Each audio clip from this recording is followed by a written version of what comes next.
my time is. Okay. This is a 50-year-old. It's a female. Graciela. I'm sorry, UK. How to come off antidepressants in a healthy way, not to trigger. Yeah, bulimia. All right, so first of all, you've got to go after why you're on them. Would that make sense? So, Jenny, if you're on an antidepressant, you're going to find a parathyroid and then oftentimes a pituitary problem, and especially the females, right? Females tend to run shorter. So you see a lot more pituitary problem. I do in my past clinics with pituitary problems. So you've got to work on both. If you work just on the parathyroid, you could be disappointed if the pituitary's sitting on it.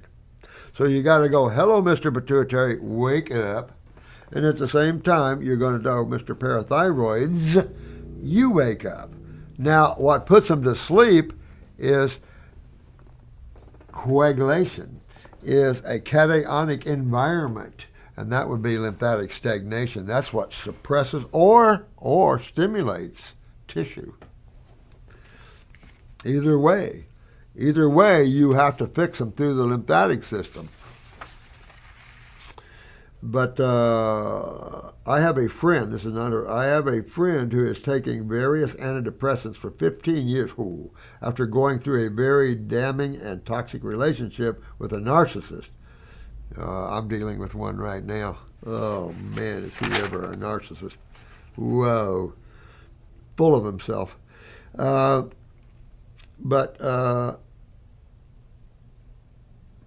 you got to go after a parathyroid. I don't know about the parathyroid, excuse me, and the pituitary. You would also give her, so you would give her probably the endocrine gland formula. I'd give her a separate pituitary herbal formula, if she can afford it, and then a parathyroid glandular, 50 milligrams BID, one in the morning, one in the evening. And also have her go on raw and fix her lymphatic system. There is no one here with problems that do not have lymphatic problems on top of it. There's nothing you can mention there that you don't find lymphatic problems because blood is alkaline. It's not here to hurt you. It's here to feed you and enhance you, talking to you, the cells. But the sewer system can flat. Look in your own house. Nobody likes sewage backing up from their toilet, right? But go to the kitchen and have fun eating. So it's just the same thing, right? She wants to come off the medicine because they are messing around with her no question. Because of the weakness she has. It could be the medication doing it, no question, but she also has that weakness which can mess with it. Because these antidepressants doesn't make your parathyroid and thyroid better. These mechanisms are not there to enhance cell function and make I don't even think the medical community relates depression to parathyroid problems. They're stuck on it's a mental health problem. And it's like, no, it's a biochemical problem. Open up your parathyroid glands, and there goes the depression.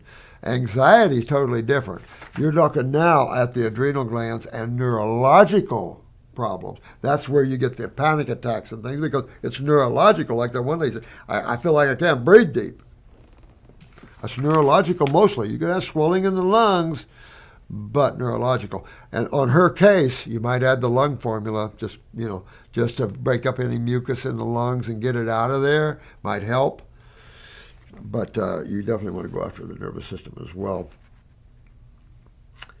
But whenever she tries, she resorts to bulimia. Is there any healthy way that again, you have to fix the problem that gives her the depression in the first place. And then she'll pull out of that depression. Also, you might want to defungal her. In other words, if you get too much fungus in your body, you can get depressed from that.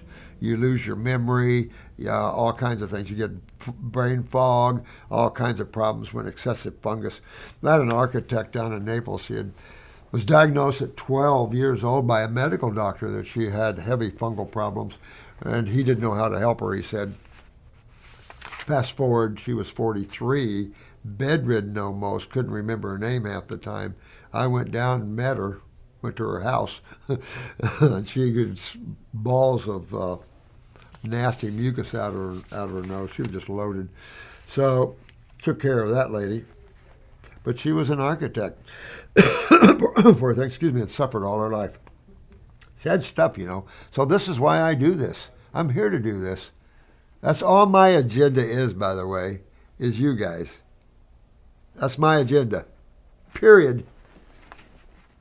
Because other than that, I'm ready to go. But she can work in that way, and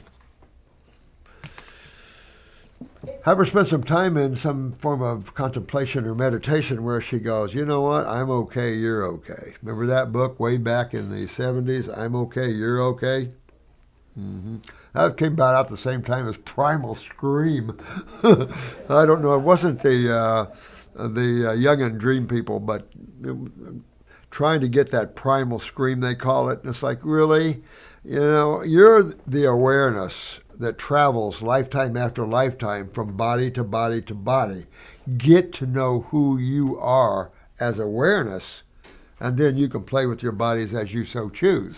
But you won't have the fear, you won't have the things that go with unawareness. Fear of death and things like this, what's out behind that corner and stuff like that. Cooking to awareness gives you that 360-degree view, as Tristle used to talk about it. You get a lot of insights and things like that the more now you live, right? That way you're not living in bodies, you're living in awareness.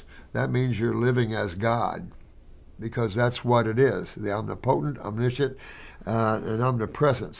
That's where you're living as consciousness.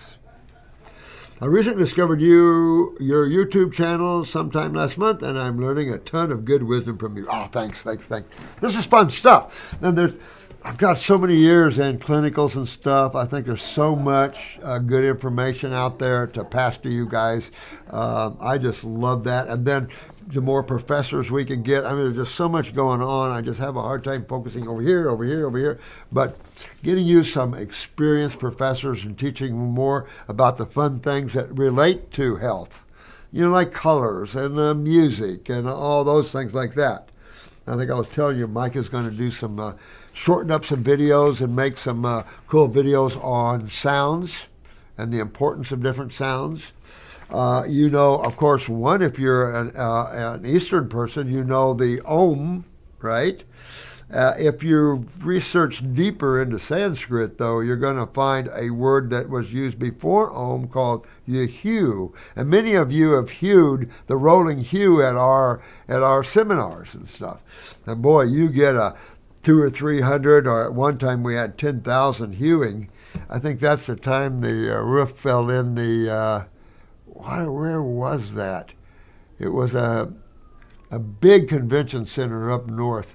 Had a big seminar with all us Ekis, and there was like 10,000 in there. What city was that in? The roof fell in. That was funny.